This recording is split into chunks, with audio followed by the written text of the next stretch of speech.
देहापत्यकलत्रादिष्वात्मसैन्येष्वसत्स्वपि तेषां प्रमत्तो निधनं पश्यन् अपि न पश्यति। जो आफ्ना अत्यन्तै निकटतम घनिष्ठ भनेर जसलाई मानियो, आफ्ना परिवारका सदस्यहरू, आफूले कमाएको धन सम्पत्ति, आफ्ना घर बारी गाडी, अरु व्यापार बिजनेस इत्यादि, यिनीहरूको सम्बन्ध पनि त्यति लामो समयसम्म टिक्नेवाला छैन। त्यति मात्रै होइन, अझ नजिकको ठानेको यही शरीरले धोका दिन्छ। सानै उमेरमा पहिले कति राम्रो थियो यो शरीर, यसलाई राम्रो बनाउनका लागि भनेर मुसारेको, दिनदिनै ऐना हेरेर दिनदिनै पुराना पाकाहरूले के गर्नुभयो, अचेलकाहरूले चाहिँ नि त्यो के दल्छन्। किन दलेको? राम्रो बनाउन। पक्कै त्यही त होला हैन? अनि जन्मिएदेखि त गर्नु भएन होला। जब दल्न जान्नुभयो त्यसदेखि आजसम्म लगभग 50-60 वर्ष लगाएर दल्नुभयो भने यो कति राम्रो होला त शरीर। झन् 70-80 वर्षसम्म दलेको दलै राम्रो बनाएको बनाए गर्यो भने यो शरीर कति राम्रो होला। हुन्छ राम्रो? झन् खतम। आफ्नो भनेर प्यार गरेर हुरुक्क गरेर माया गरेर मुसारेर राम्रो बनाउन खोजेको यो शरीरले त साथ दिँदैन। अरु बाहिरी आफ्ना परिवार परिजनहरू यिनीहरूले झन् कसरी साथ दिन्छन्। यिनीहरू हरेक क्षण मानव मृत्युको मुखमा गइरहेका छन्। यो थाहा पाएर पनि मान्छेमा चेतना घुसेन, थाहा पाएन, प्रमादी भयो, लापरवाह भयो, गल्ती गरिरहेको छ।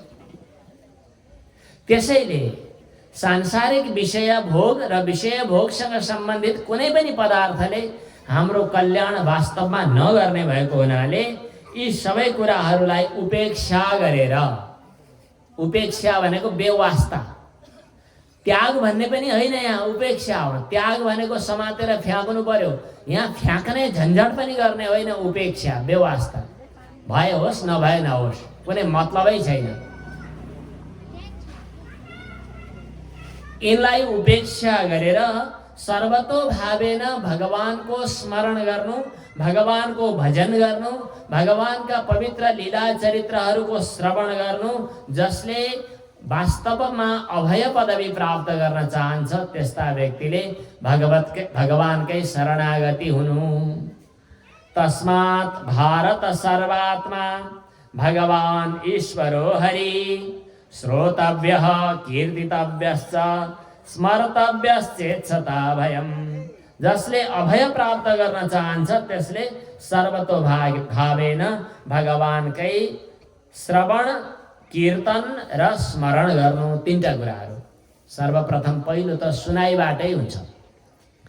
कुनै गुरुबाट दीक्षा प्राप्त गर्नु, त्यो पनि श्रवणको पहिलो शुभारम्भ भयो।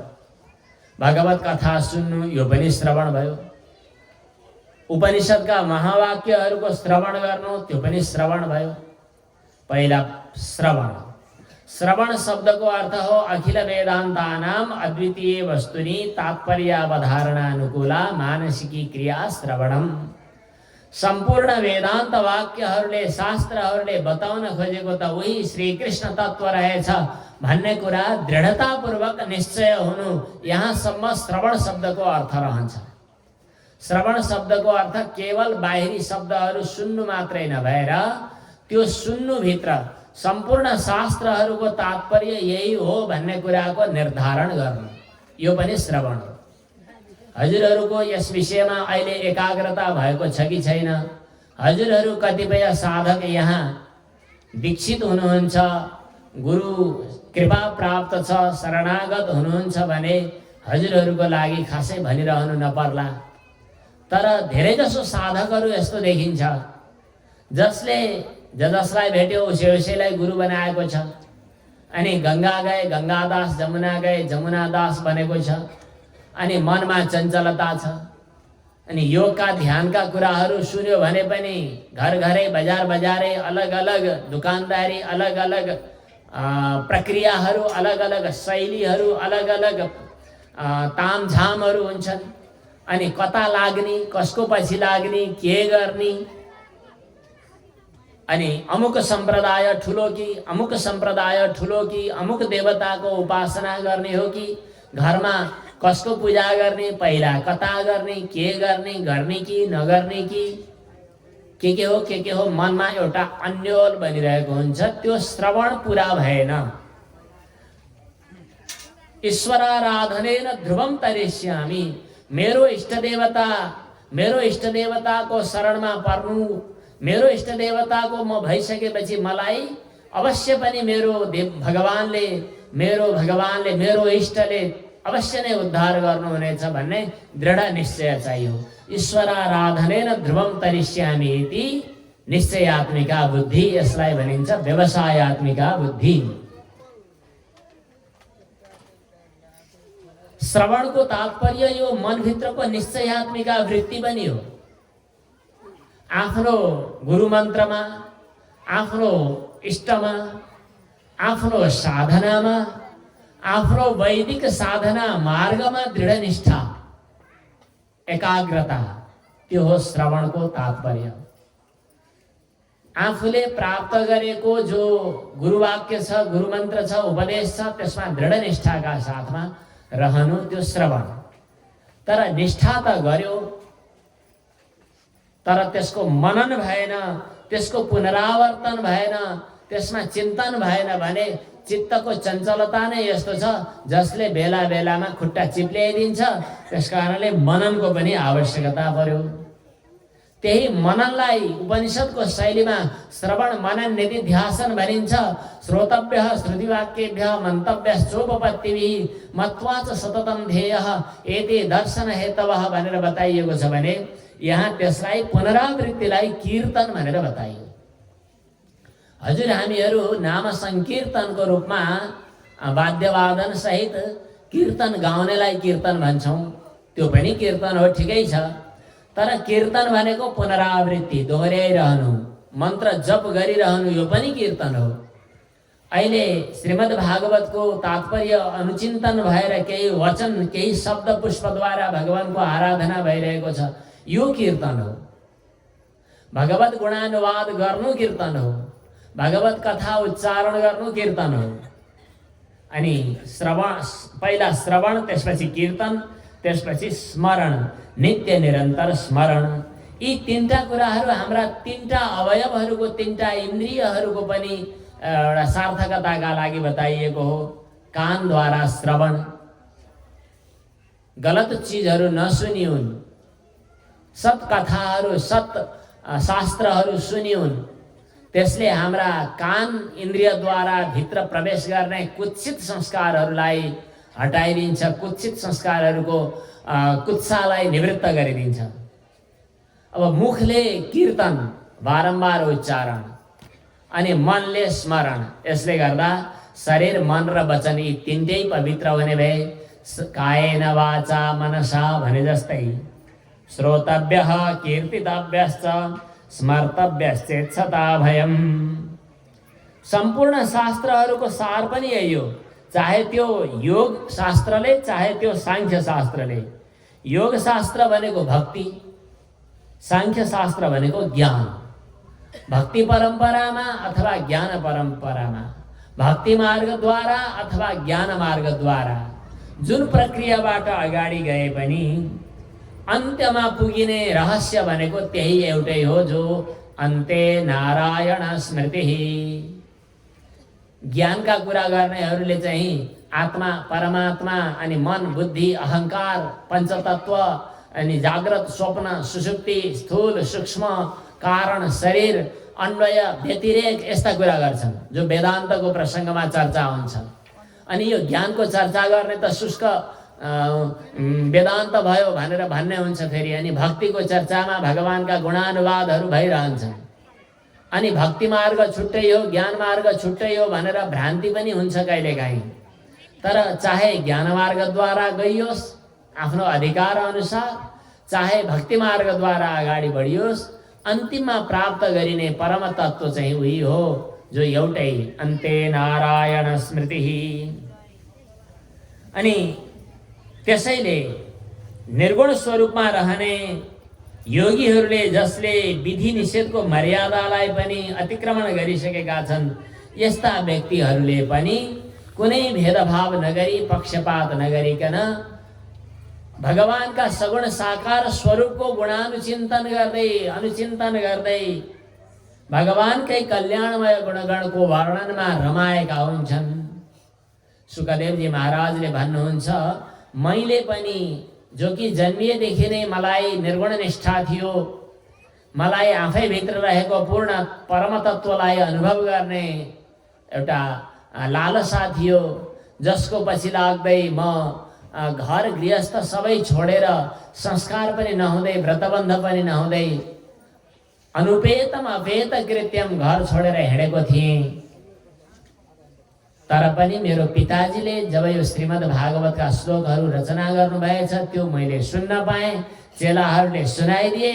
यो भागवतको अमृतमय स्वर जब सुनेथे मैले, त्यसपछि मलाई निर्गुण निष्ठा हुँदा हुँदै पनि यो श्रीमद् भागवतको मिठासले खिच्यो अनि भागवत अध्ययन गर्नमा आइपुगेँ। परिनिष्ठितोऽपि नैर्गुण्ये उत्तम श्लोक लीलया गृहीत चेता राजर्षे आख्यानम यदधीतवान। अनि यो श्रीमद् भागवतको आख्यान मैले पढेको हुँ, जुन पढे त्यही कुरा म हजुरलाई बताइदिन्छु। र शास्त्रले बताएको सम्पूर्ण शास्त्रको सार यही रहेछ कि योगी नाम नृपनिर्णीतम हरेर नामानुकीर्तनम, भगवानको नामलाई नै प्रेम पूर्वक अनुकीर्तन गर्न पाइयोस्। हजुरका लागि त राजा परीक्षित 7 दिनको समय छ, हतारिनु परेन, आत्तिनु परेन। एउटा खट्वाङ्ग नाम गरेका राजा थिए, उनको चाहिँ प्रभाव धेरै ठुलो थियो। स्वर्गका देवताहरूले दानवसँग युद्ध गर्ने क्रममा हारेछन्। आफ्नो सहयोगी चाहियो भनेर खट्वाङ्ग राजासँग गुहार माग्न आएछन्। खट्वाङ्ग राजाले देवतालाई सहयोग गर्न गएर दानवसँग युद्ध गरिदिए, दानवलाई जितिदिए। त्यसपछि देवताहरू पनि खुसी भए। खट्वाङ्ग राजालाई धन्यवाद के चाहनुहुन्छ भनेर सोद्धा राजाले भन्नुभयो, मेरो आयु कति होला थाहा पाउन पाए हुन्थ्यो। देवताहरूले हिसाब गरेर पत्तो लगायो, हजुर त अब धेरै समय छैन, हजुरको त मुहुर्त मात्र समय छ, थोरै समय छ। हजुरको लगभग 2 घडी समय छ। 2 घडी समय भनेको त 1 घन्टा पनि हुँदैन, लगभग 48 मिनट जति हुन्छ। यति समय बाँकी छ हजुरको। त्यसो भए मलाई अब यहाँ बस्नु छैन, मेरो पुण्यभूमि भारतवर्षमा नै पठाइदिनु मलाई भनेर खट्वाङ्ग राजाले भने। देवताहरूले पृथ्वी तलमा ल्याइदिए र खट्वाङ्ग राजाले त्यो 2 मुहुर्त भित्रको समयको सदुपयोग गर्दै आफूले आजसम्म जीवनमा गरेका कमाएका जति पनि कर्महरू छन्, जति पनि कर्मफलहरूका पोका छन्, ती सम्पूर्ण कर्मफलहरूको कर्तृत्व भाव अब ममा राख्दिन, यो भगवानमा समर्पण गर्दछु। तत्सत श्री कृष्णार्पणमस्तु भनेर उनले भने। मुहुर्तात सर्वमुत्सृज्य, थोरै समयमा नै, जम्मा 2 घडी समय भित्र नै सम्पूर्ण वस्तुहरूलाई परित्याग गरेर गतवान अभयम हरिम, अभय पदवी हरिलाई साक्षात्कार गर्ने अवसर प्राप्त गरे। भक्तवत्सल भगवानको संसारका विषयहरूलाई परित्याग गर्न अलिकति झन्झट होला, किनभने यी वस्तुहरू हाम्रा भए पो हामीले त्याग्नु। तर ती वस्तुहरूसँगको हाम्रो जो मानसिक सम्बन्ध छ, जो एउटा आसक्ति छ, त्यो आसक्ति बाहिर देखिएका वस्तुहरू भन्दा पनि बढी खतरा छ। सांसारिक पदार्थहरू त जड हुन्, ती जड पदार्थले हामीलाई केही समस्या पारेका छैनन्। त्यसकारणले जड पदार्थहरूलाई त्याग्नु वा नत्याग्नुको कुनै महत्त्व छैन।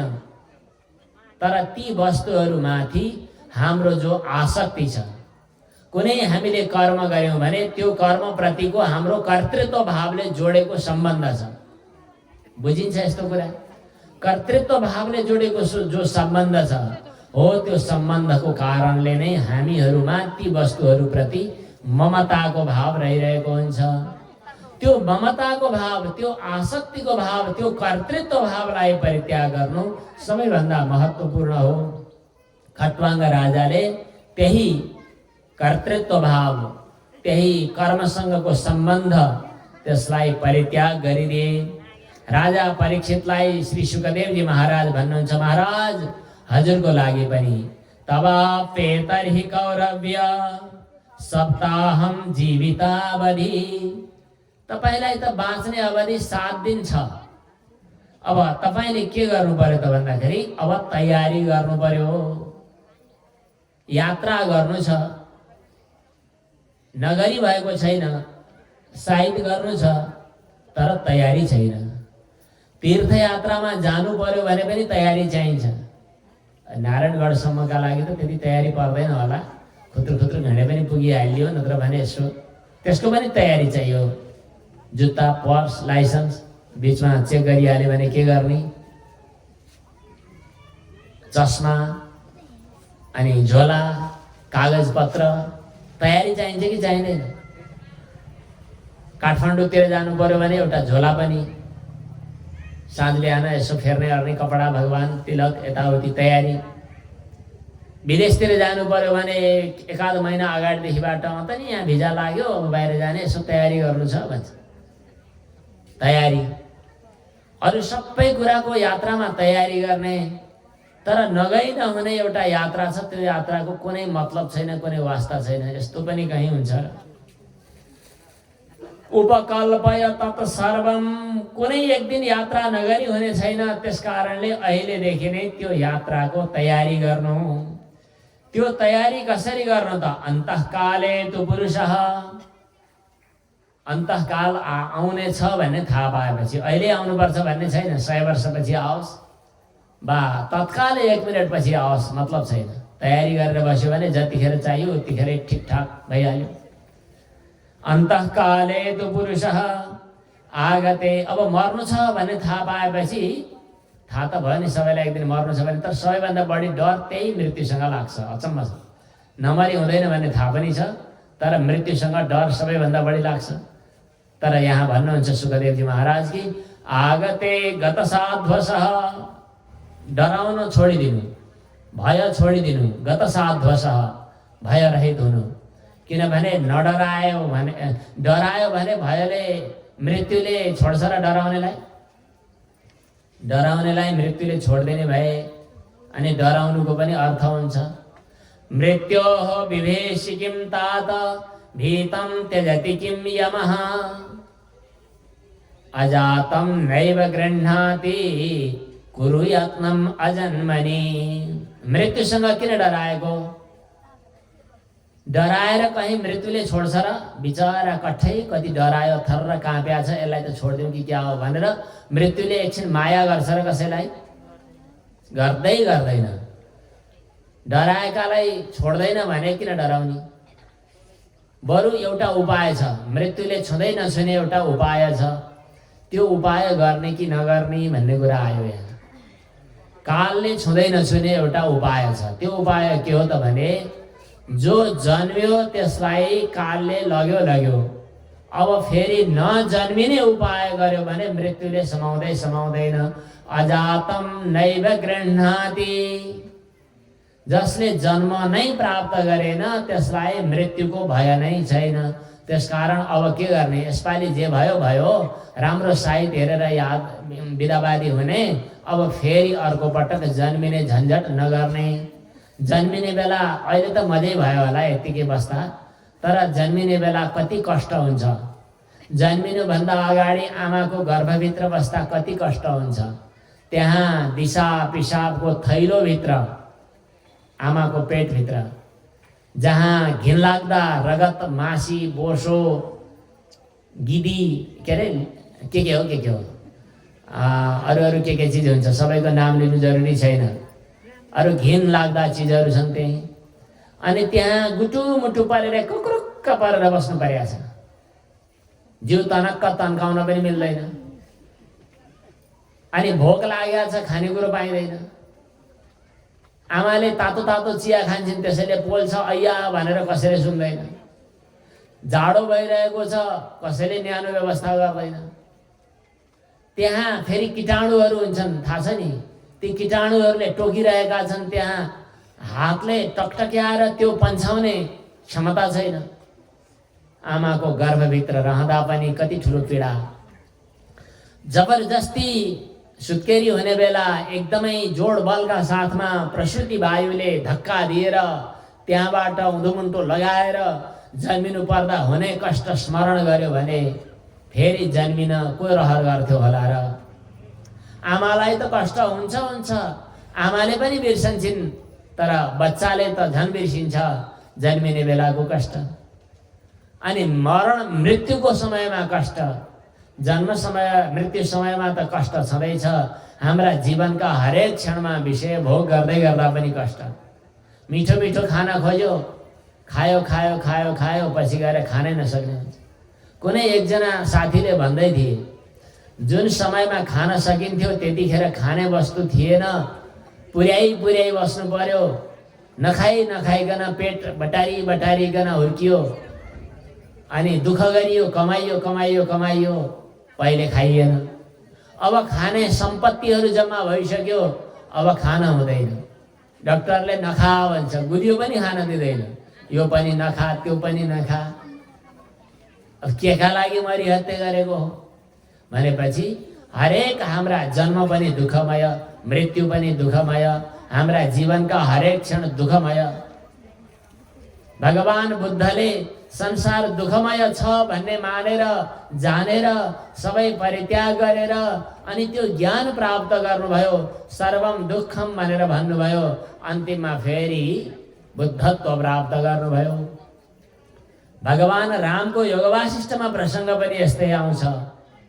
संसार दुःखमय छ, जन्म मृत्यु जरा व्याधि दुःख दोषानुदर्शनम। भगवत गीतामा भगवान श्री कृष्णले उपदेश दिनुभएको छ कि हरेक क्षण संसार दुःखमय छ भन्ने अनुभव गर्नु। त्यो अनुभवको परिणाम के त? दुःखै अनुभव गर्नका लागि दुःख अनुभव गर्नु भनेको होइन।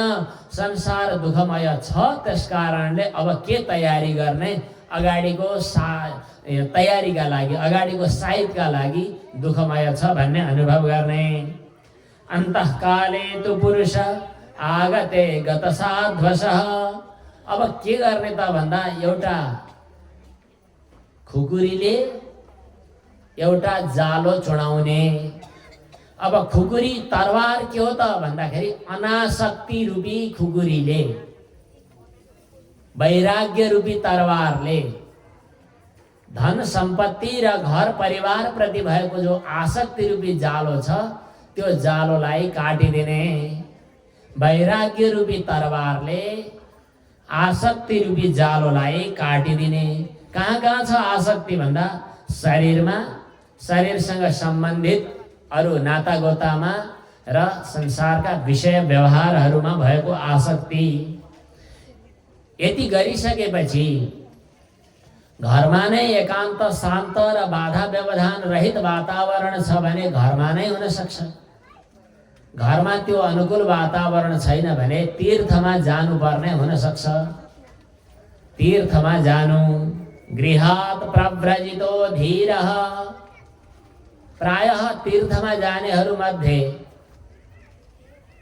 धेरै जसो चाहिँ नभनौँ, आधा आधा जति घरको उपद्रवका कारणले छटपटाएर जान्छन्, तर स्मरण चाहिँ घरको हुन्छ।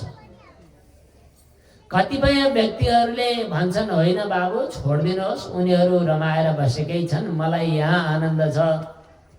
घरमा जाने होइन, किन जानु, भगवानको भजन छुट्छ, घरमा जानु आवश्यक छैन, मलाई यहीँ आनन्द छ। होइन, घरमा त छोरा बुहारीहरूले सेवा गर्थे, के हेला गरेर आउनु भएको होइन बाबु, होइन। घरमा कति माया गर्छन्, तर के गर्नु, त्यहीँ फँसेर मात्रै आफ्नो कल्याणका लागि पनि यहाँ आउनु पर्यो। यो आनन्द मलाई घरमा कहाँ प्राप्त हुन्छ र रमाएर बसेका हुन्छन्। आधा आधा देखिन्छ प्रायः। सुखदेवजी महाराज भन्नुहुन्छ, गृहात् प्रव्रजितो धीरः। घर छोडेर तीर्थमा जाने बेला पनि आफ्नो मनमा त्यो धीरतालाई कति पनि हलचल हुन नदिनु, प्रसन्नतापूर्वक तीर्थस्थलमा गएर नित्य निरन्तर गण्डकी गङ्गा जस्ता पवित्र नदीमा स्नान गर्ने, विशेष पर्वहरूमा विशेष रूपमा स्नान गर्ने। पुण्य तीर्थ जलाप्लुतः, नदी किनारमा प्राय गण्डकी किनारमा गङ्गाको किनारमा प्राय चित्त एकाग्र हुने वातावरण हुन्छ। अचेल गन्जागोलको बिचमा के हुन्छ थाहा छैन, तर जहाँ वातावरण शान्त एकान्त छ त्यहाँ घरमा भन्दा बढी चित्तको एकाग्रता, जसलाई ध्यानको अभ्यास छ त्यस्ता व्यक्तिहरूले यो कुरा थाहा पाउनुहुन्छ। तीर्थमा गङ्गा प्रवाहको नजिकमा बस्दा ध्यान छिटो लाग्छ, चित्तको चञ्चलता दूर हुन्छ, मनको एकाग्रता गहिराई बन्न सक्छ। शान्त एकान्त स्थान रोजेर त्यहाँ आसन सिद्ध गर्नु। आसन सिद्ध गर्नुको तात्पर्य हो ती विभिन्न किसिमका 84 आसनहरू शरीरको स्वस्थताका लागि गरिन्छन्, छुट्टै कुरा हो। तर जुन आसनमा बस्दा 2-4 घण्टा ढुक्कसँग बस्न सकियोस्, अभ्यास गर्दै जाँदा लामो समय पनि बस्न सकिन्छ। हजुरहरू पलेटी मारेर कति बेर बस्न सक्नुहुन्छ? 1 घण्टा, 2 घण्टा, 3 घण्टा, 5 घण्टा अभ्यास गर्दै जानुहोस् र पलेटी कसेर ढाड सिधा गरेर कति बेर बस्न सकिन्छ, जति बस्न सकिन्छ त्यो आसन सिद्धि हो। सबैभन्दा पहिला चाहे पूजा गर्न बसौँ, चाहे भजन गर्न बसौँ, चाहे ध्यान गर्न बसौँ, चाहे कथा सुन्न बसौँ, आसनको सिद्धि चाहिन्छ। पलेटी कसेर अथवा सिद्धासनमा अथवा पद्मासनमा कुनै आसनमा सजिलोसँग बस्ने अभ्यास गर्नु। विधिवत कल्पितासने। त्यसपछि यो अलिकति साधनाको विषय भएको हुनाले अरू कथा प्रसङ्गहरू हजुरहरूले अरू बेला पनि सुन्नु भएको छ। साधनाको विषय भएको हुनाले यसलाई अलिकति बढी महत्त्व दिएको। शुचौ विविक्त आसीनौ विधिवत कल्पितासने। त्यसपछि भगवानका पवित्र नामहरूको पनि स्मरण हुन सक्छ, तर यहाँ त्रिवृत ब्रह्मको उच्चारण गर्ने विधि छ। त्रिवृत ब्रह्म भन्नाले ओंकारको उच्चारण। गुरु उपदेशबाट ओंकारको दीक्षा प्राप्त गरिसकेका व्यक्तिहरूका लागि त अधिकार छ नै। जसको छैन त्यस्ता व्यक्तिहरूलाई के गर्ने भन्ने विषय चाहिँ थोरै विचारको विषय हो। तर पनि वैदिक मार्गमा रहेकाहरूले कुनै न कुनै रूपमा प्रणवको ध्यान, प्रणवको जप गर्न सक्छन् ओंकारको। त यसलाई त्रिवृत ब्रह्म भनेर बताइयो, जहाँ 3 मात्राले युक्त भएको प्रणव छ। ओंकारको विस्तारै लामो स्वरमा जप गर्नु ओम राम, यो उच्चारण पनि हुन सक्छ। जब प्राणायाम सँगसँगै मनलाई एकाग्र बनाउने अभ्यास गरिन्छ, मनो यच्छेत जितश्वासो, एकछिन प्राणलाई प्रणाम गर्ने भन्नुहुन्छ, बुझ्नुहुन्न। यस्तो गरेपछि प्राणायाम भयो भन्ने अझ पुराना पुर्खाहरूले त यस्तो यस्तो गरे कि कसो गरे जस्तै लाग्छ। यस्तो त्यो प्राणायाम होइन। प्राण भनेको हाम्रो श्वासलाई, आयाम भनेको खिच्ने, लामो समयसम्म अभ्यास गर्ने, बिस्तारै भित्र तान्ने, बिस्तारै भित्रै खिचेर राखिराख्ने, अनि धेरै बेर लगाएर बिस्तारै बाहिर निकाल्ने। प्रायः 30 सेकेन्ड अथवा विभिन्न प्रक्रियाहरू छन्। बराबर समय लिएर पनि गर्न सकिन्छ। मिनेटको रेचक पूरा कुम्भक पनि हुन सक्छ। आमाहरूले पनि, बाबाहरूले पनि, बुढापाकाहरूले पनि, गृहस्थहरूले पनि अलिकति लामो समय लगाएर प्राणायामको अभ्यास गर्नु। भागवतमा यस्तो कथा त सुनिया थिएन भन्नु होला, भागवतकै पंक्ति पो बताएको हो यहाँ। मनो यत् अभ्यसेत मनसा शुद्धम त्रिवृत ब्रह्माक्षरम परम मनो यच्छेत जितश्वासो। प्राणमाथि विजय प्राप्त गरेपछि मनलाई पनि नियन्त्रण गर्नु, त्यसबीचमा ओंकारलाई नभुल्नु। प्रणवको ओंकारको सूक्ष्मतम स्वरूपको ध्यान गर्नु। ओंकारमा 3टा अक्षर हुन्छन्, अ उ म। यी 3टा अक्षर मध्ये यी 3टा अक्षरले ब्रह्मा विष्णु महेश्वर तीन देवतालाई पनि बताउँछ। ऋग्वेद यजुर्वेद सामवेद तीन वेद पनि आए। अनि हाम्रा तीनटा शरीर स्थूल सूक्ष्म कारण, तीन अवस्था जागृत स्वप्न सुषुप्ति, तीनटा गुण सत्वगुण रजोगुण तमोगुण, यी सम्पूर्ण त्रिपुटी त्रिगुण सबैलाई यसले समेट्दो रहेछ। अ उ म सुरुमा यी तीनटा अक्षरलाई छुट्टा छुट्टै अनुभव गरेर मकार मप्यात माने चितघने परे, अलाई उमा विलय गरिदिने, उलाई ममा विलय गरिदिने, मलाई पनि फेरि अन्तिम मा तुरीयमा विलय गरिदिने, यस्तो खाले प्रसङ्ग छ। सुरुमा तीनटा छुट्टा छुट्टै औ मको चिन्तन पनि हुन्छ। त्रयीं तिस्रो वृत्तिस्त्रिभुवनमथो त्रीनपि सुरान् अकाराद्यैर्वर्णैस्त्रिभिरभिदधत्तीर्ण विकृति तुरीयं ते धामः। जब पछि गएर यी तीनटै औ मलाई एकीकृत बनाइन्छ, त्यसपछि तुरीय परम तत्वको अनुभूतिमा स्थिर हुन पुग्छ चित्तवृत्ति। अनि चित्त नरहेर चित बन्दछ। तुरीयं ते धाम ध्वनिभिरवरुन्धान मणुभिः। समष्टि र व्यष्टि स्वरूपको यसरी चिन्तन हुन्छ। समस्तं व्यस्तं त्वां शरणद गृह्णात्योमिति पदम। यस प्रकार ब्रह्मबीज ओंकारलाई स्मरण गरिकन चित्तमाथि विजय प्राप्त गर्नु। नियच्छेद विषयेभ्योक्ष्यान् मनसा बुद्धिसारथि। बुद्धिलाई पहिला आफ्नो बनाउने अनि बुद्धिको सहायता लिएर मनलाई नियन्त्रण गर्ने। मनको सहायता लिइसकेपछि इन्द्रियहरू त स्वतः जता भन्यो त्यता जान्छन्।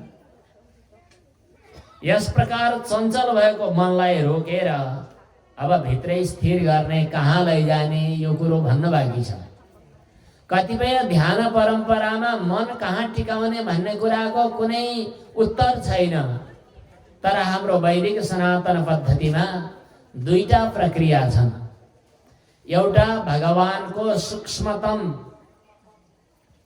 सच्चित आनन्द स्वरूप, परम आनन्द स्वरूप, जो सम्पूर्ण लीला चरित्रहरूको सम्पूर्ण सगुण साकार स्वरूपहरूको पनि मूल, त्यस किसिमको चित्तको चञ्चलताको पनि मूल, जहाँ चित्तको वृत्ति नै पूर्णतया निवृत्त भएको अवस्था हुन्छ। केवल स्वप्रकाश परम सत्ता मात्र अनुभूत हुन्छ। जो स्वयं प्रकाश परम सत्ताको रूपमा रहनु भएको पूर्ण ब्रह्म परमात्माको अनुभव हुन्छ, त्यो अनुभव गर्ने प्रक्रिया पनि छ। त्यो प्रक्रियामा स्थिर हुन सक्ने अत्यन्तै सूक्ष्म सामर्थ्य भएका योगीहरूको लागि त्यो प्रक्रियाको व्यवस्था शास्त्रमा उल्लेख गरेको छ। तुरीय तत्व, परम तत्व, त्यो परम तत्वमा एकैचोटि चित्तलाई स्थिर गर्न अप्ठ्यारो हुन्छ, सहज छैन। त्यसकारणले भगवानको सगुण साकार स्वरूपको पनि चिन्तन गर्न सकिन्छ। सगुण साकार स्वरूपको चिन्तन गर्दा त्यो निर्गुण भन्दा अलग होइन। निर्गुण निराकारको चिन्तनमा चित्त स्थिर हुँदा सगुण साकार भन्दा अलग होइन। जसरी हिउँ र पानी अलग होइन, त्यही हिउँ नै पग्लिँदा पानी हुन्छ, डल्लो पर्दा हिउँ हुन्छ। त्यसै गरी सगुण साकार र निर्गुण निराकार दुई तत्त्व होइनन्, तर अनुभव गर्दा गुरु उपदेश, गुरु परम्परा र आफ्नो अधिकार, यी दुवै प्रक्रियाले निर्धारण गर्दछ। तत्रैकावयवं ध्यायेत् अविच्छिन्नेन चेतसा। चित्त स्थिर गराउँदै भगवानको आफ्नै हृदयभित्र स्वरूप चिन्तन गर्न सकिन्छ। जुन स्वरूप चिन्तन गर्दा भगवानका एक एक श्री विग्रहमा चित्तलाई टिकाउने प्रयास गर्नु। यस प्रकार भगवानको विग्रहमा, भगवानका विग्रहका, श्री विग्रहका एक एक अङ्गमा चित्तवृत्तिलाई स्थिर गराउने अभ्यास गर्दै गर्दा चित्त सुरुमा पहिला आफू ध्याता बन्छ, भगवानको त्यो स्वरूप ध्येय बन्छ। ध्याता र ध्येय दुईटा हुन्छन्। सुरुमा ध्याता र ध्येय दुईटा हुन्छन्, अर्थात् मैले भगवानको अमुक स्वरूपको चिन्तन गरिरहेको छु अथवा चरणारविन्दको पाउको चरणारविन्दको चिन्तन गरिरहेको छु भन्ने अनुभव गरिरहेको हुन्छ। सञ्चिन्तयेत् भगवतस् चरणारविन्दम यो भाव हुन्छ।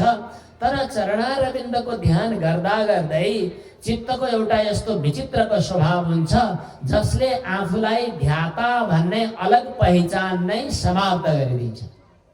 अब ध्याता रहँदैन चित्त, ऊ ध्येयाकार बन्दछ। अब ध्येय ध्याता अलग नभइसकेपछि ऊ पनि ध्येय बन्दैन। चित्तको जुन मूल चैतन्य स्वरूप हो, स्वयं प्रकाश पूर्ण चेतना आत्मा हो त्यही स्वरूपमा एकाकार हुन्छ, जहाँ ध्यात्री ध्येय भाव नै निवृत्त हुन्छ, त्रिपुटी रहित अवस्था हुन्छ। यसै अवस्थालाई संकेत गर्दै श्री सुखदेवजी महाराज आज्ञा गर्नुहुन्छ, मनो निर्विषयम युक्त्वा ततः किञ्चन न स्मरेत्। कुनै पनि विषय वासनाले रहित भएको मन जब भगवानका श्री विग्रहका तत्तत अङ्गमा स्थिर हुन्छ, त्यसपछि त्यहाँ तदाकाराकारित बनेर तल्लीन बन्दछ। त्यसपछि अन्य विषयहरूको कुनै चिन्तन पनि हुँदैन। त्यही नै भगवानको परमपद हो, जसलाई प्राप्त गरिसकेपछि चित्तवृत्तिमा त्यही भगवत स्वरूप पूर्ण आनन्दको अनुभूति हुन्छ। त्यही भगवत प्रेम रूप आनन्दले लबालब परिपूर्ण हुन्छ। अरू कुनै बाह्य विषयको झन्झट झमेलामा चित्तवृत्ति फस्दैन। रजस्तमोभ्याम ध्यान गर्न थाल्दा हाम्रा जन्म जन्मान्तरका वासनाहरूले, रजोगुणी तमोगुणी वासनाहरूले चित्तलाई हलचल बनाउन स्वाभाविक हो। सुरुमा चित्त हलचल हुन सक्छ, रजोगुण तमोगुणले विक्षिप्त मूड हुन सक्छ, तर त्यतिखेर आत्तिनु हुँदैन। धैर्य धारण गर्दै योग धारणाद्वारा ती चित्तका गुणजन्य दोषहरूको, विकारहरूको निवृत्ति गराउनु पर्ने हुन्छ। धारणा जब स्थिर हुँदै जान्छ, जब ध्यानमा योगी आफू तल्लीन बन्दछ, त्यतिखेर आफ्नो सम्पूर्ण चिन्तनको मूल अधिष्ठान, मूल आश्रय, मूल मङ्गलमय भगवानको स्वरूपको दर्शन साक्षात्कार हुन्छ। त्यतिखेर त्यसैलाई नै भनिएको छ भक्ति योग भक्तवत्सल भगवानको। यस प्रकार बाह्य साधना, यस प्रकार आन्तर साधनाद्वारा चित्तवृत्तिलाई नियन्त्रित गर्न सकिन्छ। तर फेरि व्यावहारिक दुनियाँमा आउनु पर्यो, आँखा खोल्नु पर्यो, अनि घरधन्दा गर्नु पर्यो, बाहिर लेनदेन अरू संसार व्यवहारहरू हुने भए जब हामी बाहिर हेर्दछौँ, त्यतिखेर पनि चित्तवृत्तिमा त्यो भगवत भाव स्थिर होस् भन्नका लागि स्थूल साधनाको पनि अभ्यास गर्नुपर्दछ। जितासनो, यसका निमित्त पनि पहिला त आसन सिद्धि चाहिन्छ, साधना नै चाहिन्छ।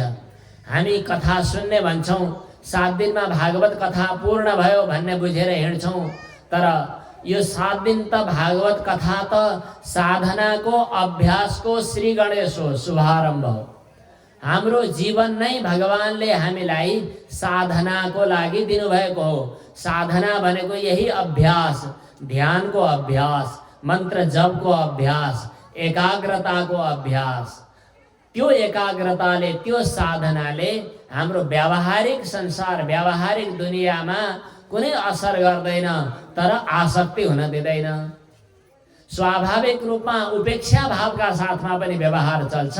व्यवहारमा कुनै मनोयोग नलगाइकन, तर मनोयोग परमात्मामा। जितासनो जितश्वासो जितसङ्गो जितेन्द्रियः स्थूले भगवतो रूपे मनः सन्धारयेत् धिया। स्थूले भगवतो रूपे मनः सन्धारयेत् धिया। इन्द्रियहरूमाथि विजय प्राप्त गरेपछि बुद्धिद्वारा मनलाई भगवानका स्थूल स्वरूपमा पनि लगाउन सकिन्छ। भगवानका स्थूल स्वरूपहरूमा लगाउनुको तात्पर्य के हो? भगवानको स्थूल स्वरूप के हो? हजुरले जे देख्नु भएको छ संसारमा दुनियादारी, यो सबै भगवानको स्थूल स्वरूप हो। व्यतिरेक बुद्धि भएकाहरूले नेति नेति भनेर हरेक वस्तुलाई निषेध गर्दै हटाउँदै लैजालान्, पन्छाउँदै लैजालान्, तर त्यो झन्झट गरिरहनु आवश्यक छैन। हरेक वस्तुलाई पूर्णमदः पूर्णमिदं, वही पूर्ण परमात्माको यो वस्तु हो। पूर्ण परमात्मा बाहेक अरू केही छैन। पूर्ण परमात्माबाटै आएको हो। पूर्णबाट पूर्ण निकाल्दा पनि ऊ पूर्ण रहन्छ, पूर्णमा पूर्ण जोड्दा पनि योगफल पूर्ण नै हुन्छ। यस किसिमको पूर्णताको परम तत्त्वको अनुभव गर्ने व्यक्तिले बाहिर जे देखेको छ त्यो सबैलाई भगवानको स्वरूप भनेर देख्छ। भगवानकै स्थूल स्वरूपमा अतल वितल सुतल तलातल रसातल महातल पाताल लगायतका 7 लोकहरू नाभिदेखि माथि, अनि भगवानको नाभिदेखि तल पाताल आदि अतल वितल सुतल तलातल रसातल महातल पाताल यी नाभिदेखि तल, अनि भूर्लोक भुवर्लोक स्वरलोक महरलोक जनलोक तपलोक सत्यलोक आदि नाभिदेखि माथि यी अलग अलग स्वरूपहरूको परिकल्पना गरिएको छ। यसरी विचार गर्दा देखिएका ब्रह्माण्डका जति पनि पदार्थहरू छन्, वस्तुहरू छन्, यी सबै भगवानका स्थूल स्वरूप हुन्। हरेक वस्तुलाई भगवानमा परिकल्पित भएको र भगवानको स्वरूपमा देख्नु यो अन्वय क्रम। जति पनि हाम्रा माटाका भाँडाहरू बनिरहेका छन्, यी सम्पूर्ण पदार्थहरूमा माटो नै अनुस्यूत छ। त्यसैले विचार गरी हेर्दा यो माटो नै हो भन्ने थाहा पाउनु। सुनका गहनाहरू जे बने पनि सुनबाटै बनेको हो। नाम र रूपको परिकल्पना जे भए पनि नाम र रूपको कल्पना भएको बेला पनि त्यो सुन हो, र नाम रूप समाप्त भएर गालेर डल्लो बनाउँदा पनि त्यो सुन नै हो। त्यसै गरी देखिएका जति पनि दृश्य पदार्थ छन् यी पनि परमात्मा नै हुन्, र यी दृश्य पदार्थ नदेखिँदा अधिष्ठानको रूपमा रहने पनि उही परम तत्व नै हो। यदिदम दृश्यते किंचित, जे जति दृश्य पदार्थ देखिएको छ यो सबै प्रभु सत्ता मेरो भगवान भन्दा भिन्न चीज केही पनि होइन। पातालमेतस्य हि पादमूलम पठन्ति पार्ष्णि प्रपदे रसातलम। ज्ञानी व्यक्तिहरूले यस प्रकार अनुभव गर्दछन् कि विराट स्वरूप भगवानको पाउको रूपमा पाताल लोक रहेको छ, गोलीगाँठाको रूपमा रसातल रहेको छ, अनि पेडोलाको रूपमा महातल रहेको छ, यस्तै घुडाको रूपमा सुतल रहेको छ, अनि जाङको रूपमा वितल रहेको छ, पेटको रूपमा भूतल रहेको छ। यस प्रकार जति पनि लोकहरू चराचर जगत देखिएका छन् भगवानको स्थूल रूपमा परिकल्पित भएका छन्। सूर्य चन्द्रमा नदी नाला खोला ढुङ्गा मुढा जे जति छन् सबै भगवानको स्वरूप। भगवानदेखि बाहेक अरू के छ र कसलाई अलग भन्ने अनुभव गर्ने। अब हामी व्यवहार गर्दै गर्दा पनि भगवानदेखि बाहेक अरू के गरिरहेका हुन्छौँ र? हिजोसम्म हामीलाई एउटा चिन्ता थियो, चित्त विषयमा आसक्त भयो, विषयबाट चित्त अलग गर्नु पर्यो, अनि यो मेरो विषय हो, यो मेरो भोग्य पदार्थ हो, झन्झट झमेला थियो। जब यो साधनाको क्रममा हामी अगाडि बढ्यौँ त्यसपछि भगवानदेखि बाहेक कुनै पनि पदार्थ छैन। हरेक दृश्यहरू यदिदम दृश्यते किंचित, जति पनि दृश्य पदार्थहरू छन्, भोग्य पदार्थहरू छन्, यी सबै भगवानदेखि बाहेक केही पनि छैनन्। यस प्रकार स्थूल रूपमा पनि भगवानको स्वरूपको ध्यान गर्न सकिन्छ। सन्धार्यतेस्मिन् वपुषि स्थविष्ठे मनः स्वबुद्ध्या न यतोऽस्ति किंचित। मनलाई यसरी परमात्मामा स्थिर गर्न सकिन्छ। कसै कसैले, अब यहाँ ध्यानको एउटा सूक्ष्मतम स्वरूपको चर्चा गरिएको छ, कसै कसैले आफ्ना हृदयभित्र भगवानको दिव्य स्वरूपको ध्यान गर्दछन्। हामीले बाहिर स्थापना गर्दा त भगवानको मन्दिर बनाउनु पर्यो, अनि भगवानको मूर्ति पनि अझ राम्रो बनाउनु पर्यो। मूर्तिलाई आसन ग्रहण गराउनका लागि सिंहासन चाहिन्छ, त्यो पनि सुनकै अथवा चाँदीकै चाहियो, अथवा भगवानको श्रृङ्गारका लागि वस्तुहरू आवश्यक परे। तर आफ्नै हृदयभित्र भगवानको स्वरूपको ध्यान गर्ने एउटा आभ्यन्तर पूजा छ। त्यो आभ्यन्तर पूजाका लागि आफै तयारी हुनु र आफै आँखा चिम्लिएर आफै भित्र भगवानको स्वरूपको केचित स्वदेहान्तर, कोही साधकहरूले आफ्नै हृदय आकाशभित्र विराजमान हुनुभएका भगवानको सानो सानो श्री विग्रह एक प्रादेश मात्र परिमाणको भगवानको आफै भित्र ध्यान गर्दछन्। हामीले पनि आफ्नै हृदयभित्र भगवानको ध्यान गरौँ। आज ध्यानको अभ्यास गरौँ। भोलि बिहानदेखि बिहानै उठेर अरू परिवारका सदस्यहरू उठ्नुभन्दा अगाडि उठेर एकछिन अलिकति समय ध्यानका लागि दिएर भगवानसँग नित्य निरन्तरको सम्बन्ध, सुमधुर सम्बन्ध, नित्य सम्बन्ध कायम गराउँ। आँखा चिम्लेर मेरो हृदयभित्र भगवानको स्वरूपलाई मैले आवाहन गर्नु छ। त्यसका निमित्त भगवान बस्ने लायक ठाउँ पनि बनाउनु पर्यो। घरमा ज्वाइँ साहेब आउनुहुन्छ भनेपछि सरसफाइ गर्नुपर्छ, अथवा पाहुना आउँछन् भनेपछि तयारी गर्नुपर्दछ। मेरो हृदयभित्र आज भगवानलाई विराजमान गराउनु छ। त्यसका निमित्त मैले मेरो हृदय सफा गर्नु छ। अब हृदयको फोहोर भनेको के हो? विषय चिन्तन। आज भगवानको तयारी गर्नु छ। त्यसकारणले अरू के छन्, कता कता छन् थाहा छैन। हृदयभित्रको तयारी केचित स्वदेहान्तर हृदयावकाशे, अनि हृदयभित्र नै भगवान विराजमान बनाउनका लागि स्वर्णमय दिव्य सिंहासनको तयारी छ। त्यही सिंहासन बनिरहेको छ। अब मेरो भगवान कस्तो हुनुहुन्छ? यदि भगवानको स्वरूप चतुर्भुज नारायणको स्वरूप यदि परिकल्पना गर्ने इच्छा छ भने भगवान शंख चक्र गदा पद्मधारी चतुर्भुज भगवान हुनुहुन्छ। होइन, मलाई त धनुर्धारी भगवान श्री रामचन्द्रको स्वरूप ध्यान गर्ने इच्छा छ।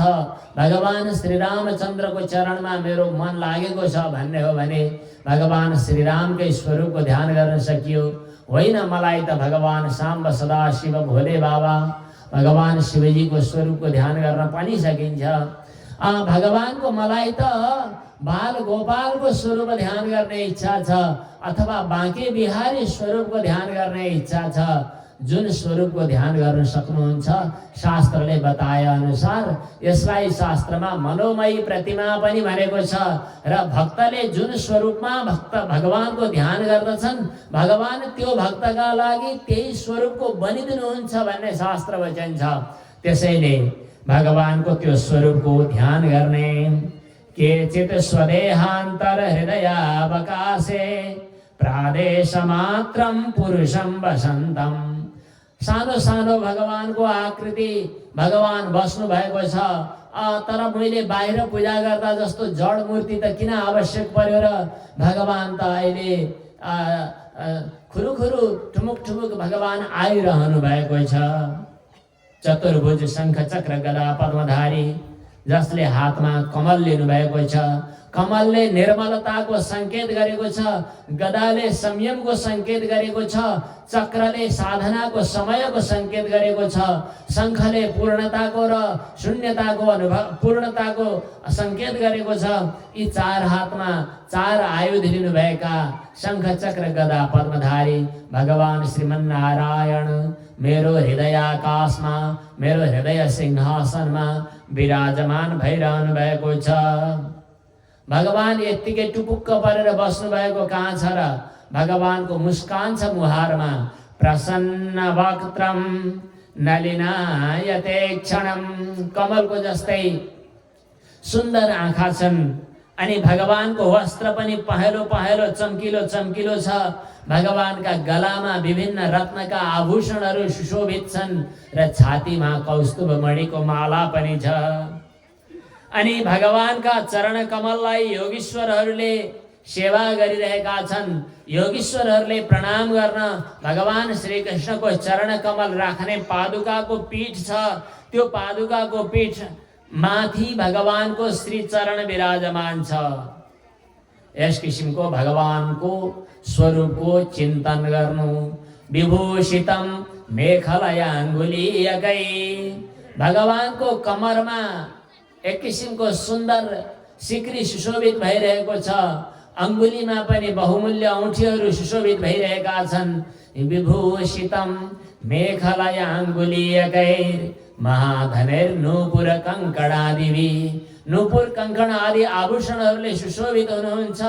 अनि भगवानको मुहारमा शिरबाट लड्किएका घुङ्री परेका केशहरू सुशोभित भइरहेका छन्। भगवानको मुहारमा मन्द मन्द मुस्कान सुशोभित भइरहेको छ।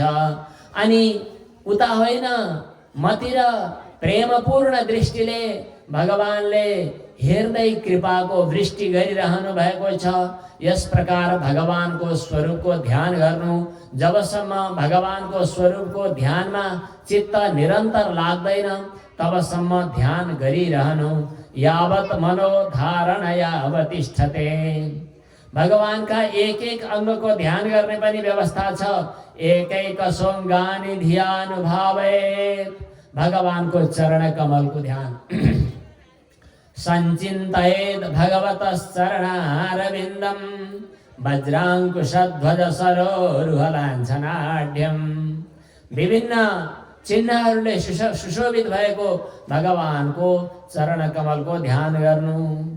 अथवा अरू अरू अङ्गको पनि बिस्तारै ध्यान गर्ने शास्त्रमा उल्लेख छ। भगवानको मुहारको पनि ध्यान गर्ने उल्लेख छ। भगवानको वक्षस्थलको, भगवानको हातको, भगवानको उदरको, भगवानको अरू अवयवको। तर यहाँनेरि भागवत भगवानसँग क्षमा प्रार्थना गर्दै हजुरहरू जो साधनाको यात्रामा अगाडि बढ्न तयार हुनुहुन्छ, सम्पूर्ण भक्त भागवतहरूका सामु के मात्रै आफ्नो अनुभव प्रकट गर्न चाहन्छु भने अरू अन्यत्र कहीँ ध्यानका लागि हामी जानु आवश्यक छैन। भगवानको मुहारसम्म ध्यान गर्ने हामीसँग अधिकार होला वा नहोला, हामीमा त्यो हिम्मत होला नहोला, भगवानको कृपा प्राप्त गर्नका लागि हामीले अरू केही गर्नु आवश्यक छैन। भगवानको श्री चरणको मात्रै ध्यान गर्दा पनि पुग्छ। चित्तलाई धेरैतिर डोलाइरहनु आवश्यक छैन। भगवानको श्री चरणको ध्यान गर्नु। यसरी ध्यान गर्दै जाँदा सम्पूर्ण बाह्य दृश्य पदार्थहरू पनि भगवानमा नै र भगवान नै सम्पूर्ण पदार्थको रूपमा प्रकट हुनुभएको अनुभव हुन्छ। र भगवानलाई अहिले हामी दृश्यको रूपमा अनुभव गर्दै थियौँ सुरुमा, तर वास्तवमा भगवान दृश्य होइन, स्वयं द्रष्टाको रूपमा रहनु भएको छ। अर्थात् जसले ध्यान गर्ने भनिएको हो त्यो द्रष्टा नै भगवान बनिसक्नु भएको छ। विश्वेश्वरे द्रष्टरि भक्ति योग। अब भगवान दृश्यको रूपमा होइन, द्रष्टाको रूपमा यहाँनेरि आइसकेपछि भगवानको सगुण र निर्गुण यी दुवै स्वरूपको भेद पनि समाप्त भएको छ। यस किसिमको भगवानको स्वरूपमा जबसम्म दृढतापूर्वक अनन्य प्रेममय भक्ति योग स्थिर बन्दैन तबसम्म एकाग्रतापूर्वक साधनाको क्रममा ध्यान गर्नु। यो ध्यान गर्दै गर्दै जाँदा उसलाई त्यो अन्तरआत्मालाई परमात्मामा लीन गर्ने अवस्था सिर्जना हुन्छ। जतिखेर परम शान्तिमय अवस्थामा ऊ पुग्दछ। अब जागेर सांसारिक व्यवहारमा अगाडि बढे पनि उसले गरेका सम्पूर्ण कृत्यहरू भगवत परिचर्यात्मक बन्दछ। उसका निमित्त अरू कुनै गर्नुपर्ने कृत्य शेष बाँकी रहँदैन। आत्मानमात्मन्यवरुद्ध्य धीरो लब्धोपशान्तिर्विरमेत कृत्यात्। यस्तो साधनाका क्रममा प्राणायाम गर्नुपर्ने कुरा, योगद्वारा चित्तलाई एकाग्र गर्न अभ्यास गर्नुपर्ने कुरा, अनि क्रमशः हाम्रा इन्द्रियका वृत्तिहरूलाई कसरी नियन्त्रित गर्ने भन्ने कुरा, यी अभ्यासका केही प्रसङ्गहरू पनि यहाँ बताइएको छ। र यस प्रकार चित्तलाई परमात्मामा स्थिर गर्ने अभ्यासद्वारा साधक पूर्ण बन्न सक्दछ। परमात्माको पूर्ण कृपाको योग्य अधिकारी बन्दछ। हामी त तुच्छ सांसारिक विषयको भोग गर्ने इच्छाले अरू अरू देवताको पछि लागेका। इन्द्रिय बलवान होस् भनेर इन्द्रको पूजा गर्ने, ब्रह्म वर्चस्व प्राप्त होस् भनेर ब्रह्मणस्पति ब्रह्माजीको पूजा गर्ने, सम्पत्ति प्राप्त होस् भनेर लक्ष्मीको पूजा गर्ने, विभिन्न गर्छौँ। पृथक भावले पूजा गर्यो भने यी पूजा आराधनाको खास अर्थ छैन। अपृथक भावले पूजा गर्यो भने त खासै फरक पर्दैन। तर वस्तुतः अकामः सर्वकामो वा मोक्ष काम उदारधि तीव्रेण भक्ति योगेन यजेत पुरुषम परम। निष्काम भए पनि समस्त कामनाको जुनसुकै कामनाको इच्छा राखे पनि भक्ति योगद्वारा पुरुषोत्तम भगवानकै आराधना गर्नु पर्दछ भनेर भगवत भक्तिको प्राधान्यको चर्चा गरियो। भक्तवत्सल भगवानको। सुखदेवजी महाराजले राजा परीक्षितलाई यस्तो कुरा सुन्दा सौनक मुनिलाई हृदयमा अहो भाव प्रकट भयो। आहा, कस्तो सुन्दर प्रसङ्ग अगाडि आइरहेको छ। यो भगवत कथा सुन्दा हृदय द्रवित नहुने भए त्यो हृदय ढुङ्गाकै हो भन्दा हुन्छ। आँखाबाट अश्रुधाराहरू बगुन्, शरीरमा रोमाञ्च होस्, अनि पो सुनेको जस्तो हुन्छ। यदि भगवानका दिव्य विग्रहको दर्शन गर्ने सौभाग्य प्राप्त गरेन भने त्यसले आँखा पाएर के काम? भगवानको सेवा पूजाको लागि समर्पित भएन भने उसको हात, उसको शरीर के काम? त्यसैले मलाई अझै भगवत कथा श्रवण गर्ने इच्छा छ। अरू प्रसङ्ग पनि आज्ञा होस् भनेपछि सुतजीले राजा परीक्षित र सुखदेवजीको संवाद अगाडि बढाउँदै भन्नुहुन्छ, राजा परीक्षितले यो सृष्टि कसरी भयो, सृष्टिको विस्तार कसरी हुन्छ र अन्तिममा यो सृष्टि कहाँ पुगेर समाप्त हुन्छ भनेर सोध्नु भएको छ। सुखदेवजी महाराजले भगवानको स्मरण गर्दै, मङ्गलाचरण गर्दै सृष्टि सम्बन्धी प्रसङ्ग अगाडि बढाउनुहुन्छ र मङ्गलाचरणका यी केही एकादश श्लोकहरू। नमः परस्मै पुरुषाय भूयसे। त्यस्ता परम पुरुषोत्तम भगवानका चरणमा मेरो कोटि कोटि प्रणाम, जुन भगवानले यो संसारको सृष्टि स्थिति र संहार पनि गर्नुहुन्छ तर स्वयं अजन्मा र अकर्ता हुनुहुन्छ। जुन भगवानको नाम संकीर्तन गर्नाले, जुन भगवानको स्मरण गर्नाले, जुन भगवानको दर्शन गर्नाले, भगवानलाई वन्दना गर्नाले जति जति पापी भए पनि उनीहरूका सम्पूर्ण पाप नष्ट हुन्छन्, यस्तो सुभद्र श्रवा भगवानलाई कोटि कोटि प्रणाम छ। यत् कीर्तनं यत् श्रवणं यदीक्षणं यद् वन्दनं यत् श्रवणं यदर्हणं लोकस्य सद्यो विधुनोति कल्मषं तस्मै सुभद्र श्रवसे नमो नमः।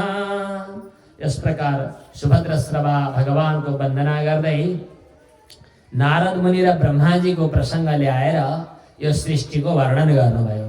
अब यो सृष्टिको वर्णन गर्ने क्रममा सृष्टि भनेको यो संसार कसरी बन्यो होला भन्ने कुरा हुन्छ।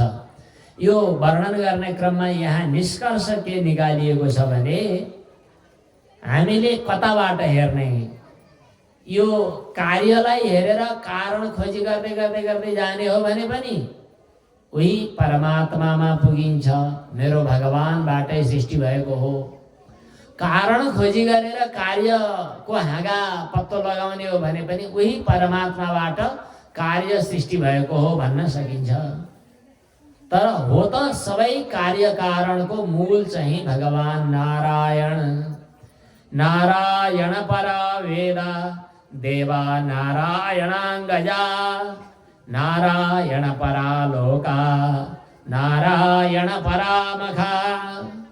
वही भगवान नारायणले जब यो सृष्टि विस्तार गर्न चाहनुहुन्छ तब आफ्नो अभिन्न शक्ति माया शक्तिलाई भगवानले स्वीकार गर्नुहुन्छ। अनि मायाका तीनटा प्रक्रियाहरू सुरु हुन्छन् जसलाई काल, कर्म र स्वभाव भनिन्छ।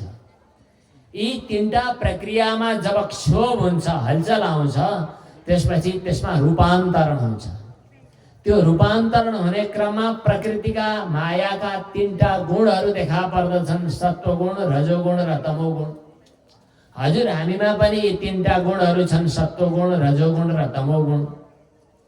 सत्वगुण जब हावी हुन्छ तब नयाँ नयाँ विचारका चिन्तनका कुराहरू आउँछन्, ज्ञान प्रकट हुन्छ। रजोगुणले क्रिया कर्महरू हुन्छ अनि तमोगुणमा चाहिँ नि अज्ञान, आलस्य, निद्रा, जडता यस्तो हुन्छ। त्यस्तै सृष्टिका प्रक्रियामा पनि यी तीनटा कुराहरू छन्। अब सत्वगुणको आधिक्यबाट देवताहरू प्रकट भए, इन्द्र, अग्नि, विष्णु, मित्र, प्रजापति जस्ता। अनि रजोगुणबाट तिनका इन्द्रियहरू प्रकट भए। इन्द्रिय भन्नाले वाणी, हात, खुट्टा, अनि मलद्वार, मूत्रद्वार, अनि आँखा, नाक, छाला इत्यादि। अनि तमोगुण अंशबाट चाहिँ फेरि तिनका विषयहरू प्रकट भए, पृथ्वी, जल, तेज, वायु, आकाश। अनि इनका तन्मात्रा, शब्द, स्पर्श, रूप, रस, गन्ध। यस प्रसङ्गबाट हामीलाई के शिक्षा दिएको भने हामीले देवता भन्छौँ। कहाँ छन् देवता? एक रूपमा देवता यहाँ छन्। यो पनि देवता, यो पनि देवता, यो पनि देवता, यो पनि देवता। अश्विनी कुमार स्वर्गका वैद्य भन्छौँ। ती अश्विनी कुमार यहाँ छन्, यहाँ बसेका छन्। यी अश्विनी कुमार यहाँ बसेर गन्हायो नभनिदिने भए मान्छेले के खान्थ्यो होला? यो कुराले तँलाई बिसन्चो गर्छ, नखा भन्दैपछि अलिअलि रोकिन्छ। नत्र के उड्नेमा के खाने, गुड्नेमा के, गिलोमा के भन्थे, सब खान खोज्छ मान्छे। अश्विनी कुमारले अलिअलि रोकेको, तर अश्विनी कुमारले रोकेर नमान्ने भएर अचेल मान्छेहरू झन् बिमारी हुन थाले। अनि वरुण देवताको पूजा गरेको भन्ने सुन्नुभएको होला। यहाँ हुनुहुन्छ वरुण देवता, जीव। सूर्य भगवान भन्नुभएको छ, आकाशमा सूर्य हुनुहुन्छ भनेर दङ्ग पर्नुभएको छ। लौ त हजुरको यहाँ नहुने हो भने त्यहाँ सूर्यले के काम? सूर्यको एउटा अंश यहाँ। जसरी हजुरको घरमा बसालेको ओधान तीनटा खुट्टा नभइकन टेक्दैन, त्यसै गरी अधिदेव, अध्यात्म र अधिभूत नभइकन सृष्टि हुँदैन। सत्वगुणबाट अधिदेव देवताहरू, रजोगुणबाट इन्द्रिय अध्यात्म, तमोगुणबाट अधिभूत द्रव्य पदार्थ संसारका विषयहरू भए। यी विषयहरू शब्द, स्पर्श, रूप, रस, गन्ध, पृथ्वी, जल, तेज, वायु, आकाश यी पदार्थहरू बने। यी तमोगुण द्रव्य हुन्, यी जड पदार्थ छन्। अनि क्रिया प्रधान रजोगुण प्रधान हाम्रा इन्द्रियहरू भए। सत्वगुण प्रधान देवता भए। यिनीहरूकै व्यष्टि समष्टि चलखेलबाट हाम्रा सृष्टिहरू धुमधाम धेरै फैलिँदै गए। अब यसलाई समष्टि रूपमा यो ब्रह्माण्ड खडा हुँदाखेरि विराट पुरुष प्रकट हुनुभयो भनिन्छ। विराट पुरुष परमात्माको शरीरमा, श्री विग्रहमा विभिन्न लोकहरू कल्पित छन्। तर त्यही विराट पुरुषको कल्पना जस्तै एउटा सानो विराट हाम्रो शरीर पनि हो। ती इन्द्रियका, ती विषयका, ती देवताका एक एक अंश यहाँ पनि छन्। यसै गरी प्रकृतिमा क्षोभ पैदा भएर भगवानकै इच्छाबाट सृष्टि खडा भएको हो। तर यसको मूल खोजी गर्दै जाँदा उही परमात्मामा नै पुगिन्छ। भगवानले विभिन्न अवतार लिनुभएका 24 अवतारका प्रसङ्गहरू पनि यहाँ आएका छन्। यी सम्पूर्ण लीला अवतारहरूलाई एकैचोटि प्रणाम छ। लीला अवतारधारी भगवानको। राजा परीक्षितले सृष्टि सम्बन्धी विभिन्न प्रश्न गर्दा सुखदेवजी महाराजले भगवानले नै यो सृष्टिलाई विस्तार गर्नुभएको हो। द्रव्य ज्ञान क्रियात्मक सृष्टि विस्तार भयो। तर त्यतिखेर रजोगुणलाई अगाडि सारेर भगवानले नै आफ्नो नाभि कमलबाट ब्रह्माजीलाई प्रकट गर्नुभएको छ। ब्रह्माजीले आफूलाई अचानक एकाएक एक्लै रहेको देखेर म के गरौँ र कहाँ जाउँ भन्ने मेलो पाउनु भएन। ब्रह्माजीले त मेलो पाउनु भएन भने हजुर हामीले मेलो नपाउने कुरो, मेलो पाउने कुरै भएन। के गर्ने यो जिन्दगी केका लागि हो? हामीले बाँचेर के गर्न बाँचेको? झुकिएर बाँचेको, झुकिएर जन्मेको। अलि अस्ति एउटा प्रसङ्गमा यो कुरा गरेको रमाइलो लागेको थियो। बुढापाका मान्छेहरूलाई सोध्यो भने सन्चै हुनुहुन्छ भन्यो भने के भन्नुहुन्छ? बाँचिएकै छ हजुर। किन बाँचेको त? उत्तर के हुन्छ? कालमा आएर। बाँचेको किन? कालमा आएर। प्रयोजन केही थाहा छैन। होइन, बाँचेको किन? भगवानको कृपाले यो मनुष्य शरीर प्राप्त भयो, भगवानको भजन गर्नका लागि, साधना गर्नका लागि,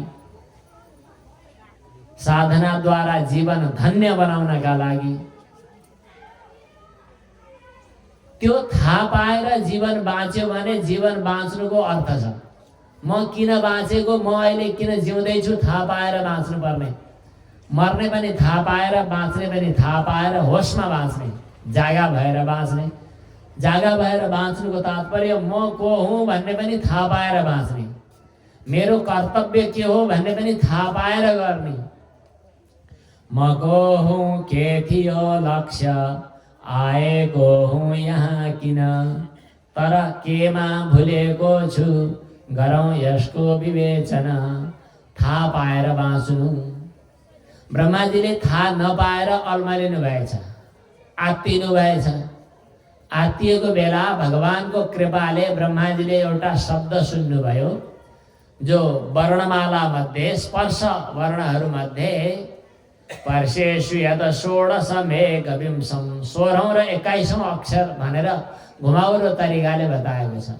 कख ग घ ङ गन्दै जाँदा 16औं अक्षर के हुन्छ त, अनि 21औं अक्षर प, दुईटा जोड्दा तप, अर्थात् तपस्या गर।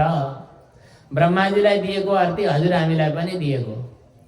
अब किन बाँचेको त भन्दा तपस्या, साधना। पञ्चम स्कन्धमा ऋषभदेवले आफ्ना सन्ततिहरूलाई उपदेश दिँदा यही भन्नुभयो नि, मनुष्य शरीर प्राप्त गरेको तपस्याको लागि। तपो दिव्यम पुत्रका एन सत्वम, शुद्धेत यस्मात् ब्रह्म सौख्यम त्वनन्तम। लौ मलाई त तपस्या गर्न भन्नुभयो, अब यो खानी र लाउनीमा मात्रै अल्मलिनु भएन, मैले साधना तपस्या गर्नु पर्यो भनेर ब्रह्माजी तपस्यामा लाग्नुभयो। ब्रह्माजीको तपस्याबाट प्रसन्न भएर भगवानले आफ्नो दिव्य लोकको पनि दर्शन गराउनु भयो।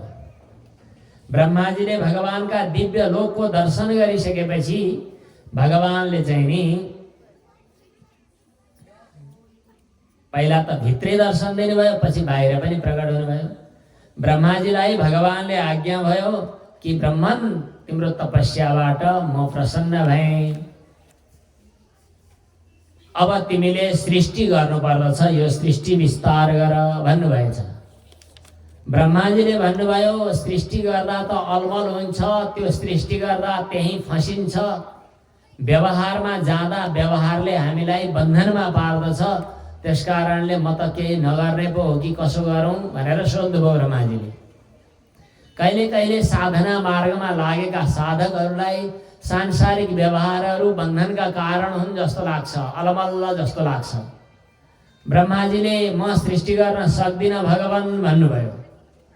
भगवानले भन्नुभयो भगवानको रहस्य, परम तत्व ज्ञान प्राप्त नगरिकन सृष्टि गर्यो भने त्यो सृष्टि बन्धनको कारण हुन्छ, ज्ञान प्राप्त गरेर सृष्टि गर्यो भने त्यो सृष्टिले बन्धन गर्दैन।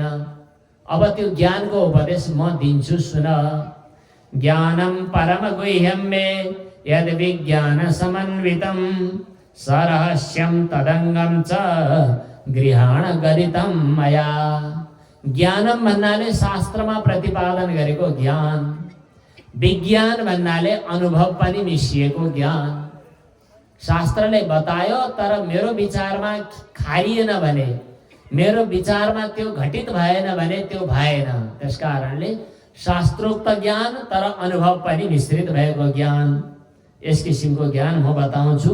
जहाँ सरहस्यम, रहस्य भनेको भक्ति, सरहस्यम तदंगम च, अङ्ग भन्नाले साधनाहरू सहित भएको म रहस्य बताउँछु, सुन। यावान अहम यथा भावो, म स्वरूपतः जस्तो छु, जस्तो रूप भएको छु, जस्तो गुण भएको छु, जस्तो कर्म म गर्दछु, यावान अहम यथा भावो यद्रूप गुणकर्मकः तथैव तत्त्वविज्ञानम। त्यो सम्पूर्ण कुराको रहस्य मेरो अनुग्रहबाट तिमीलाई प्राप्त हुनेछ। यसको तात्पर्य हो साधकलाई अधिकार पनि भगवानको कृपाबाट प्राप्त हुन्छ। यावान अहम यथा भावो यद्रूप गुणकर्मकः तथैव तत्त्वविज्ञानम अस्तु ते मदनुग्रहात्। अब भगवानले जुन उपदेश दिनुहुन्छ त्यो 4 श्लोकमा दिएको उपदेश ज्यादै महत्त्वपूर्ण श्रीमद् भागवतको रहस्य। 4 श्लोकमा पढिएको भागवतलाई चतुश्लोकी भागवत भनिन्छ। सबै भागवतको कुरा गर्दा त 18,000 श्लोक भनिन्छ। करिब 335 अध्याय। ती 18,000 श्लोकहरूको सारांश 4 श्लोकमा। तिनै 4 श्लोकको उपदेश गर्दै भगवान नारायणले ब्रह्माजीलाई उपदेश दिनुभयो कि सृष्टि हुनुभन्दा पहिले पनि हे ब्रह्मन म मात्रै थिएँ। अहम एवासमेवाग्रे। अहम। हजुरहरूले पनि आफ्नो संसारमा आफ्नो व्यवहारमा सबैभन्दा पहिले कसलाई पाउनुभयो भन्नुहोस् त? अहमलाई। म होइन कि क्या हो भनेर कहिले भन्नुभयो?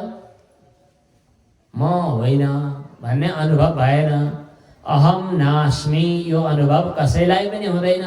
सबैभन्दा पहिले नै यो हजुरको सृष्टि, हाम्रो सृष्टि, यो जन्मको सृष्टि हुनुभन्दा पहिले पनि सबैभन्दा पहिले अहमको अनुभव हामीलाई भएको छ। भगवानले भन्नुभयो कि अहम नै यो सृष्टि हुनुभन्दा अगाडि थियो। अहम एव आसम अग्रे नान्यत यत् सदसत् परम। सत भन्नाले स्थूल, असत भन्नाले सूक्ष्म र परम भन्नाले कारण। स्थूल सूक्ष्म कारण प्रधान प्रकृति यी पनि केही थिएनन्। अनाद्यनन्तत्वात् अद्वितीयत्वात् च परिपूर्णः अहम। पश्चात् अहम यदेतच्च। अब यो सृष्टि सकिँदा पनि अहम नै बाँकी रहन्छ। यो संसार सबै छोडेर हजुरहरू जाने बेलामा पनि हजुर त जानुहुन्छ। हजुरका भनिने सम्पूर्ण चिजहरू छोडेर पनि स्वयं हजुर रहनुहुन्छ। पश्चात् अहम। यसै गरी भगवानले भन्नुभयो यो सृष्टि समाप्त हुँदा पनि रहने उही अहम तत्व हो। त्यो अहमलाई पूर्णतालाई अनुभव गर्ने केही साधक योगीहरूले विचित्रको अभिव्यक्ति दिने गर्नुहुन्थ्यो। हामीले सुनेको एकजना देवराहा बाबा भन्ने हुनुहुन्थ्यो। लगभग 1990 सनमा आजभन्दा 30 वर्ष अगाडि 32 वर्ष अगाडि उहाँले शरीर त्याग्नुभयो। लगभग 200-400 वर्ष नै बाँच्नुभयो कि भन्ने अनुमान गर्दछन्। धेरै धेरै वर्ष बाँच्नु भएको भनिन्छ। कसैले सोधेछन् उहाँलाई हजुरको उमेर कति भयो होला? देवराहा बाबाले भन्ने गर्नुहुन्थ्यो रे। हिन्दी पनि विचित्रको थियो उहाँको, धेरै पुरानो जमानाको जस्तो। अरे बचवा, बाबाको शब्द हो त्यस कारणले थोरै उहाँकै भाषामा। जब से ये पृथ्वी पैदा नहीं हुई थी तब भी मैं था।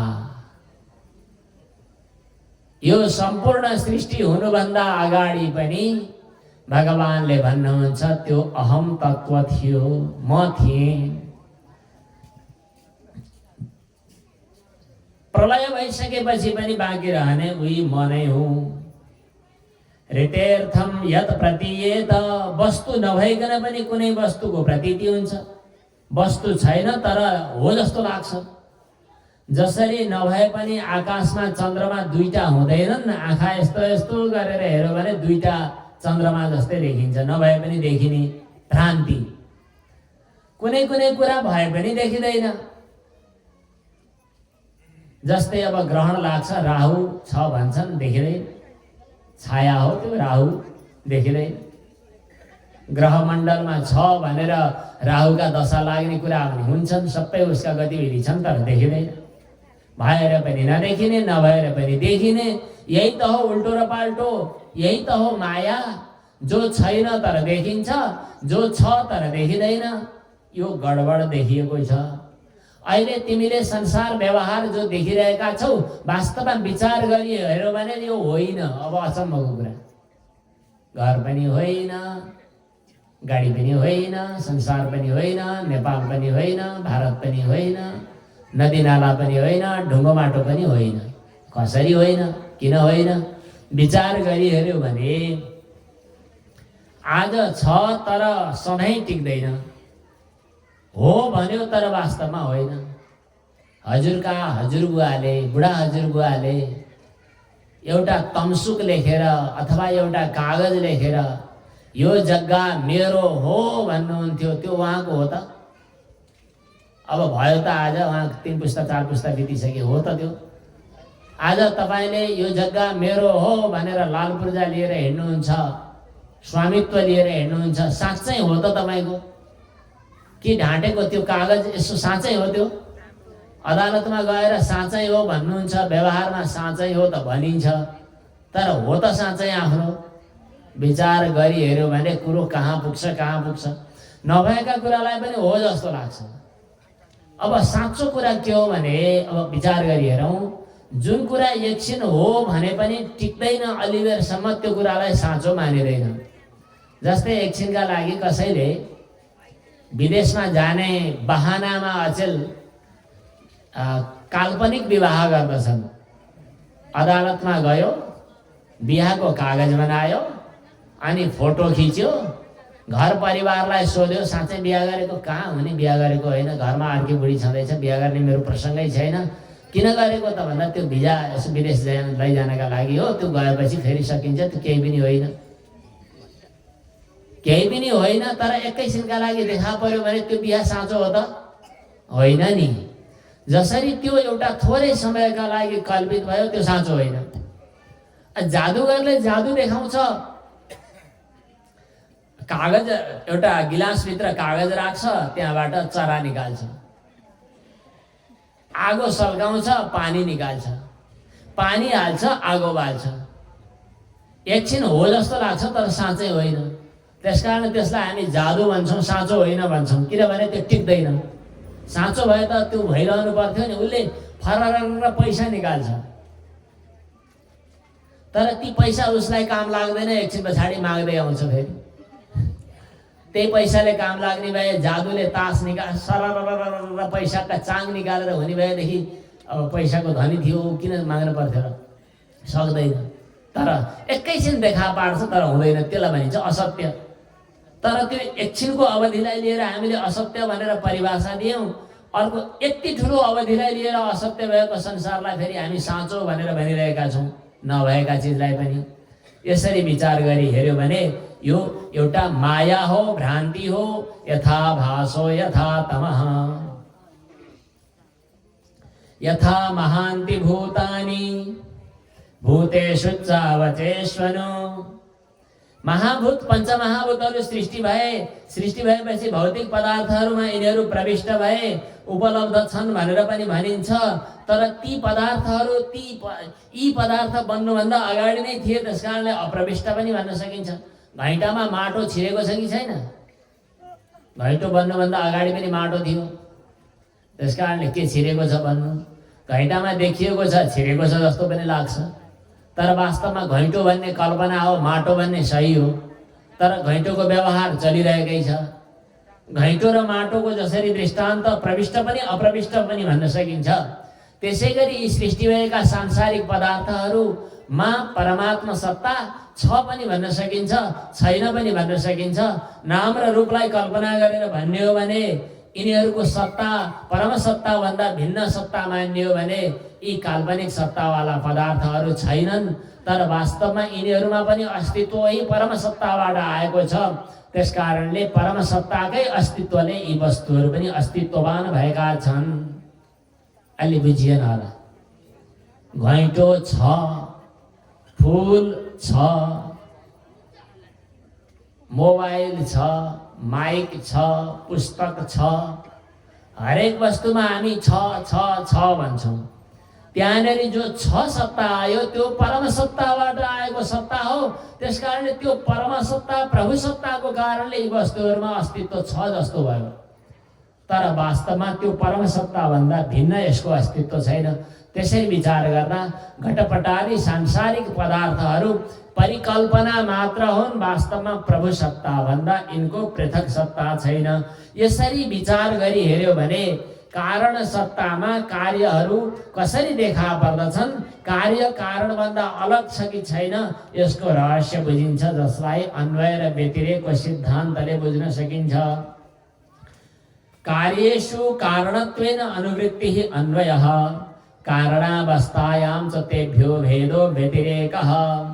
यस प्रकार अन्वय र व्यतिरेकको सिद्धान्तले विचार गरी हेर्यौ भने हे ब्रह्माजी, परमात्मा भन्दा अहम परम तत्व भन्दा भिन्न के चिज छ र तिमीले आफूलाई के ठान्यौ र सृष्टि गर्छु वा गर्दिन भन्यौ, विचार गर हेर। यसरी विचार गर्यौ भने परिस्थितिवश तिमीबाट कुनै कर्महरू हुँदै गर्दा पनि ती कर्मले तिमीलाई बन्धनमा पार्दैन। म कर्ता हुँ भनेर कर्म गर्दा त्यो कर्मको फलभोक्ता आफू बन्ने जिम्मेवारी लिइन्छ, त्यसकारणले बन्धनमा परिन्छ। कर्तृत्व भाव रहित परम सत्ताको अनुभूतिसँगै आफूबाट केही कर्म हुन जान्छन् भने गरिदिनु, त्यसबाट तिमीलाई कुनै पनि अलमल हुने छैन। भगवानले ब्रह्माजीलाई यो उपदेश दिएपछि ब्रह्माजी कृतकृत्य हुनुभयो र ब्रह्माजीले यो सृष्टिको प्रसङ्गलाई अगाडि बढाउनु भयो। ब्रह्माजीले नारद मुनिलाई यही भागवत ज्ञान दिनुभएको थियो र उनै नारद मुनिले यही भागवत ज्ञान वेदव्यासलाई दिनुभएको हो। श्रीमद् भागवत भगवानको।